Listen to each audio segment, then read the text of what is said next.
اللہ ہی ہے جس کے لیے آسمان اور زمین کی بادشاہت ہے، وہی زندگانی بخشتا اور وہی موت دیتا ہے، اور اللہ کے سوا تمہارا کوئی دوست اور مددگار نہیں ہے۔ بے شک اللہ نے پیغمبر پر مہربانی کی اور مہاجرین اور انصار پر، جو باوجود اس کے کہ ان میں سے بعضوں کے دل پھر جانے کو تھے، مشکل کی گھڑی میں پیغمبر کے ساتھ رہے۔ پھر اللہ نے ان پر مہربانی فرمائی، بے شک وہ ان پر نہایت شفقت کرنے والا ہے، بڑا مہربان ہے۔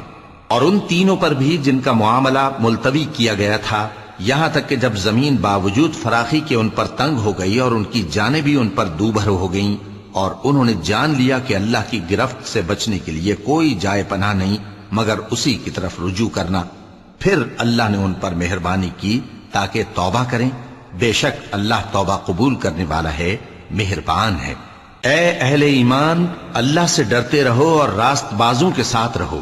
اہل مدینہ کو اور جو ان کے آس پاس دیہاتی رہتے ہیں، ان کو شایع نہ تھا کہ اللہ کے پیغمبر سے پیچھے رہ جائیں، اور نہ یہ کہ اپنی جانوں کو ان کی جان سے زیادہ عزیز رکھیں۔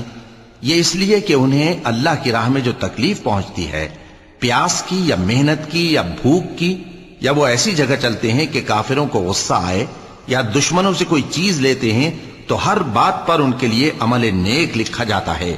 کچھ شک نہیں کہ اللہ نیکوکاروں کا اجر ضائع نہیں کرتا۔